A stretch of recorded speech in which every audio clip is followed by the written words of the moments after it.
All right, today as I talk about Gemini and Mercury, I'm going to talk about it mostly in the framework of Core 17, cosmic alchemy. So, as I really began to meditate and study for this, first of all, I have Gemini as my strongest sign. I have Saturn, the Sun, and Mercury all in Gemini. It's neither positive or negative, but it is my strongest sign. So I know a lot of the challenges of Gemini for sure. So I have a lot of information. I'll make sure that I try to cut it down and get it in here. But as I was thinking, about cosmic alchemy and the Church of Light and the religion of the stars, I began that journey into Gemini and the visionary energy of the star. I'd like to share something that really came to me, and that's about the role of the Church of Light and why it's referred to as a religion of the stars. We're not a religion in the traditional sense that we have an orthodoxy or dogma. Rather, we offer a set of guiding principles rooted in spiritual science. These principles are alive. They're responsive to humanity's evolving understanding of the cosmos and our place in it. The church aspect is a continuation of the brotherhood or mystery schools or Gnostic churches of the past. These were not only centers of spiritual instruction, places where neophytes were trained to unfold their soul powers, but they also served as collective vessels for a higher consciousness. Together, teachers and students form an egregore, a spiritual force, a shared spiritual force that uplifts not only those within the circle, but also aims to uplift the collective mental atmosphere of humanity. In a world still deeply shaped by propaganda, trauma, fear, this collective pattern of upliftment is essential. It works to interrupt the mental prisons that many people live in, inherited from the past and reinforced by the status quo. Zain gives us clear direction. He taught that a true spiritual organization must do more than just help individuals. It works towards the cosmic good of all life. And that is at the heart of what the cosmic alchemist's mission is. So as we think about Core 17 and cosmic alchemy, Zain teaches that each individual is part of a world society, and we each work towards God's evolutionary plan by transforming societal energies for the highest development of all. The theme of this course really comes from cosmic alchemy and corresponds to Gemini and the star. The star comes after the upheaval of the tower in Tarot Card 16. The information revolution that is going on now, the opening of knowledge so that every individual can test and validate what they are told. The star shines as a beacon of hope and clarity after this revolution. It represents truth, hope, or faith. An intuitive knowing that cuts through chaos and allows a true hope and faith in the bright future of cosmic evolution. Core 17, written in the post-World War II era, likewise addresses a world in turmoil and offers a path to overcome global difficulties through spiritual unfoldment. So the claim made is that by cultivating the mercurial mentality and flexibility and star-like insight, we can be of service to the community and the world by contributing a thought energy that is more closely aligned to the truth. But the challenge to being able to transmit and have this clear thought energy and perceive things the way they are is that we live in a complex, ever-changing world. It's often difficult to discern right from wrong, true from false, and what may be spiritual from what is not, especially in terms of national policy and world events, which are the subjects of cosmic alchemy. This is our modern struggle. Social media chatter, biased news, and cultural prejudices cloud our perception. Because society has a consensus reality that is frequently an illusion. As the poet William Blake wrote, If the doors of perception were cleansed, everything would appear to man as it is, infinite. But most people see only through narrow chinks in their cavern, mistaking shadows for truth. This recalls Plato's cave. We are all prone to confusing collective shadows for reality. In Course 17, Zain recognizes that humanity's progress depends on cutting through these illusions. He warned that global turmoil arises because leaders pursue selfish advantages rather than cooperative good. This leads to a false dichotomy that locks you in. In philosophy, this is a true logical fallacy. You're given two bad choices. These leaders promote greed and fear that leads to war and suffering. The remedy, he asserted, is the practice of cosmic alchemy, which can cure the ills of the world by spiritually transforming our thinking. This depends on the energy of Gemini and the intuition over appearance. Rather than accepting the truth of appearances, Zain urges us to find the truth of reality. And this means looking beyond societal facades. Jung similarly advised, your visions will become clear only when you can look into your own heart. He who looks outside dreams. He who looks inside awakens. In other words, we awaken from society's dream by trusting inner vision. Even from a scientific perspective, science shows us that reality is not always as it appears. Quantum physicist pioneer Max Planck stated that physical matter is essentially a vibration sustained by a conscious mind. That meaning that all of matter is just literally in a state of undifferentiated vibration until a conscious mind looks at matter, perceives matter, senses matter, and freezes it into a moment of clarity. If the fabric of the material world is informed by the mind, then developing clarity of consciousness is key to seeing through illusions. It's as Einstein once said, reality is merely an illusion, albeit a very persistent one. So how does Gemini and Mercury come into this? Mercury's archetype, the Mercury, the ruler of Gemini, and the Roman god Hermes, is a messenger. It is a god of intellect, communication, and travel between realms. Mercury rules our mind. It gives us ability to see patterns, learn languages, and share knowledge. Its gift is mental flexibility, the capacity to adapt viewpoints and juggle dualities. Gemini, the twins, embodies Mercury's principle on the human level. It represents curiosity, dual perspective, and versatility. A person tapped into Gemini energy can hold paradoxes lightly, recognizing there are multiple sides to every story. This adaptability is crucial in cutting through the one-sided narratives or dogmas that society presents.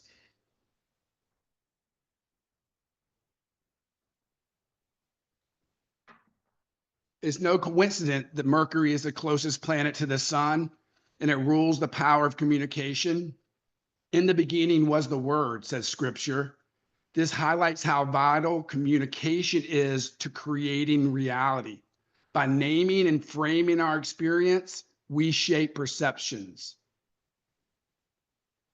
Course 17 suggests that knowledge must be used with spiritual intent. Increased knowledge without spirituality would lead to disaster. So knowledge must be spiritualized to give freedom from want, freedom from fear, freedom of expression, and freedom of worship to all people. In other words, intellectual progress, Mercury, and inventions and things of that nature must serve humanity's highest good, not just clever arguments. The term alchemy historically meant transforming base metals into gold, but in cosmic alchemy, Mercury symbolizes the mind that transforms base thinking into enlightened insight. Zain calls a spiritual seeker to become a cosmic alchemist, one who uses mental tools to transmute the lead of society's fear and ignorance into the gold of wisdom and universal welfare. Mercury's analytical adaptability helps us break problems into pieces. Gemini's flexibility allows us to recombine those solutions into novel ways.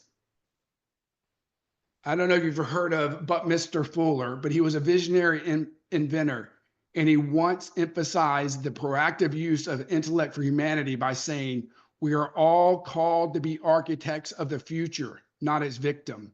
Mercury, as an architect of thought, calls us to design new social systems rather than passively suffering them. The takeaway here is by embracing Mercury and Gemini, it means cultivating a mind that is inquisitive, yet guided by higher principles. This mind can question societal assumptions, communicate truth, and build bridges. It sets the stage for receiving the higher guidance symbolized by the star. Gemini's natural home is a third house. Thinking about that from a cosmic perspective, a cosmic alchemy perspective, the third house is associated with communication, early education, immediate environment, siblings, and the local community. Essentially, it is the field of our everyday perceptions and interactions. It's how we think and talk in the context of our upbringing. This third house environment supplies the baseline narratives we inherit: family beliefs, neighborhood culture, school teachings. These can be nurturing or limiting. We all begin viewing life through the lens given to us by our immediate social world. But we need to transcend this. Spiritual evolution requires that we don't remain trapped by the third house confines. We must widen our context beyond the local and personal.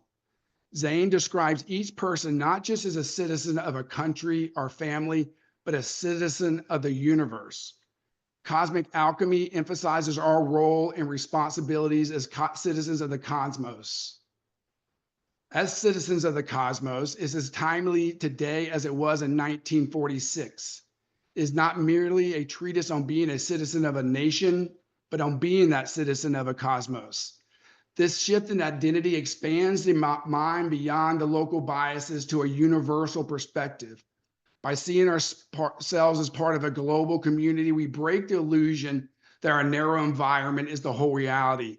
Prejudices and illusions will dissolve when we step outside of this bubble. Even Carl Jung talked about this, that we need to transcend our immediate environment to tap into a broader source of mind.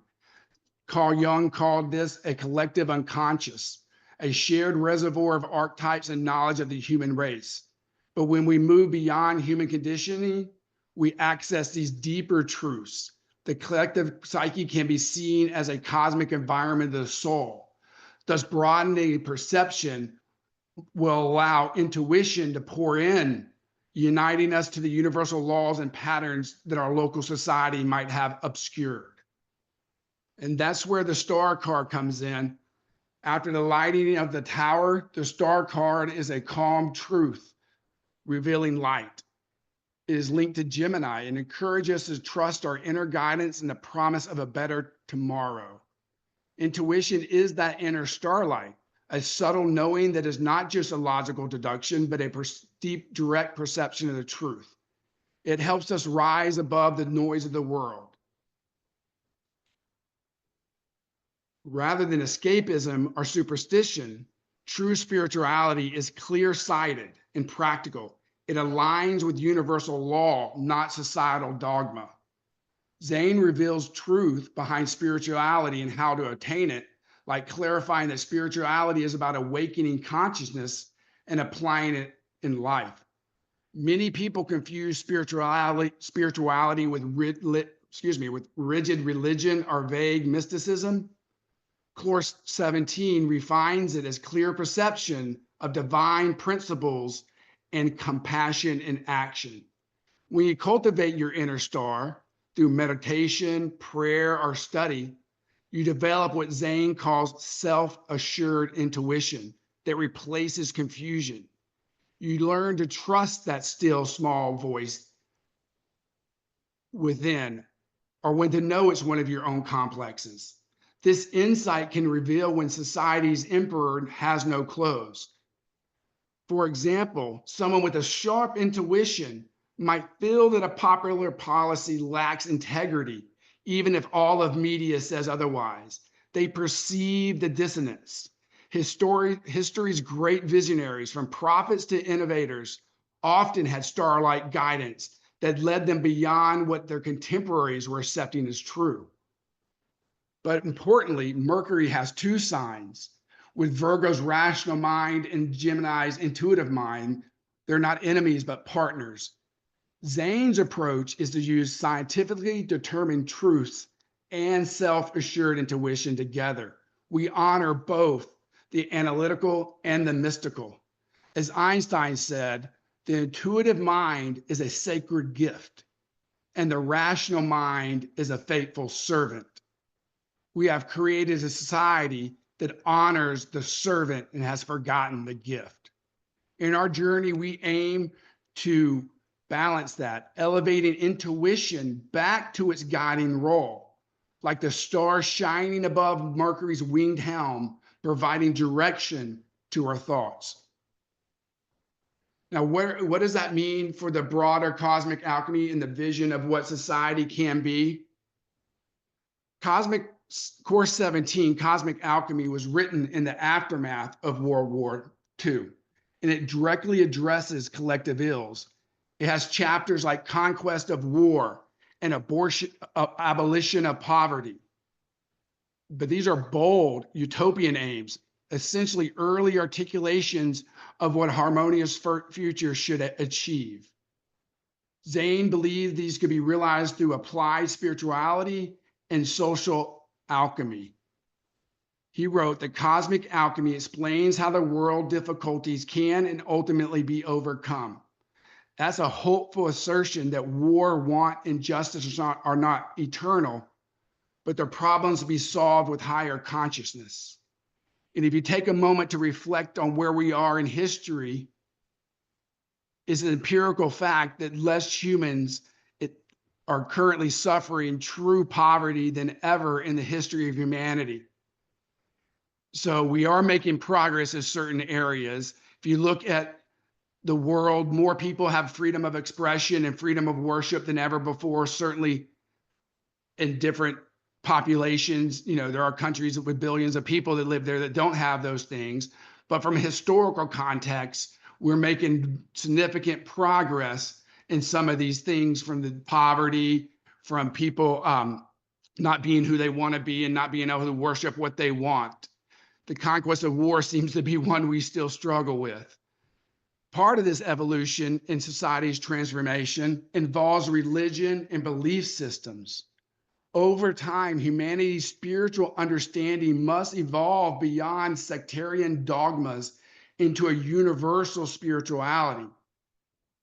All the different ways of approaches must be understood to be only ways towards one universal spirituality.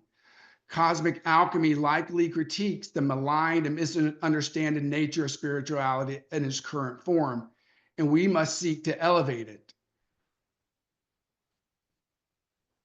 In social alchemy, Zain describes the work of a cosmic alchemist as creating channels of action that cultivate the highest development of society's members. This implies reforming social systems, economics, politics, education, to serve the soul's growth. For example, abolition of poverty may require economic systems based on fairness and creativity rather than scarcity and greed. It is important to note, in astrology and the world, there will always be circumstances of birth and of both in your life environment and your astrological chart that give people different opportunities. But at the same time, you can envision a world where everyone has their baselines needs met and they have the freedom to pursue their own desires and higher aims freely. Now, how do we get to this world where people can see this as a vision? They can have in their mind the hope, the faith that humanity can evolve to these extents where these things are behind us, where there's no longer war, poverty, where there's no longer repression of someone's worship or their expressions. A key theme is that mental clarity is a catalyst here. It is that mental and spiritual clarity in individuals leads to social evolution. When enough people wake up to higher consciousness, the star shining in many hearts, society reaches tipping points for change.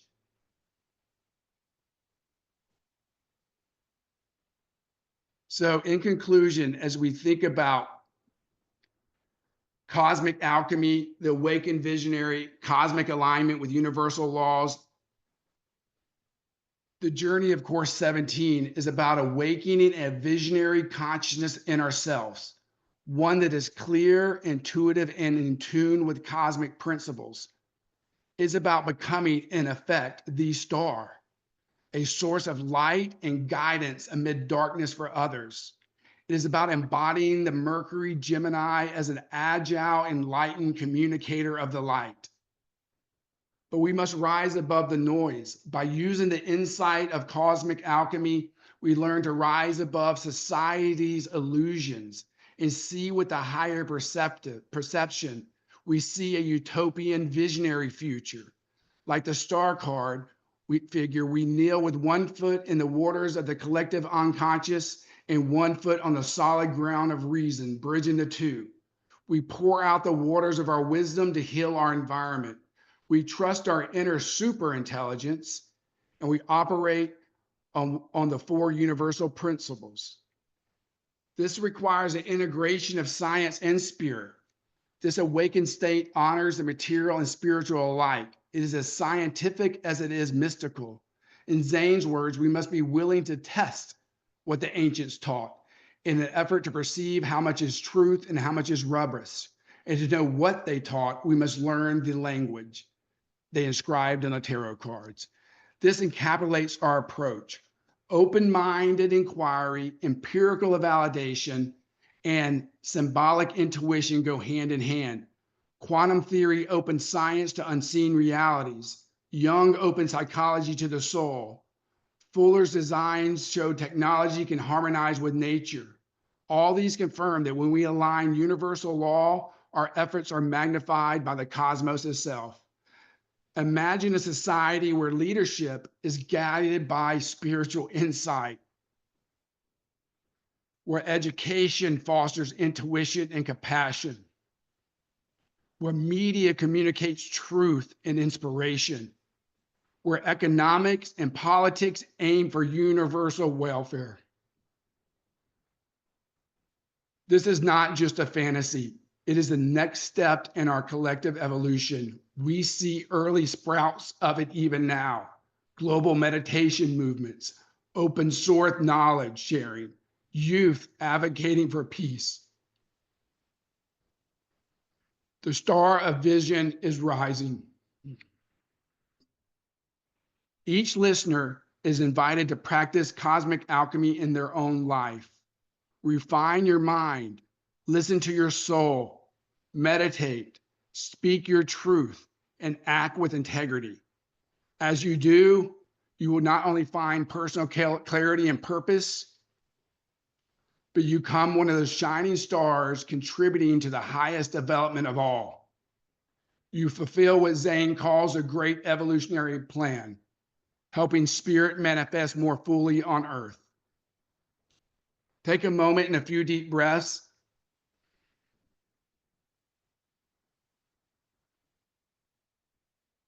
As we reflect on today's teaching, the role of Gemini, Mercury, and the clear light of the star, let us remember that we are here not only for personal insight. We are part of something larger, a spiritual movement committed to cosmic service. Through our study, our thoughts, our shared energy, we participate in a living tradition that seeks to not only free the individual soul, but uplift the mind of humanity. We are in truth cosmic citizens, and our work is not merely symbolic. It is a real contribution to the spiritual evolution of the planet. May we each live here today with a renewed sense of clarity, purpose, and commitment, and may the light we share ripple far beyond this moment.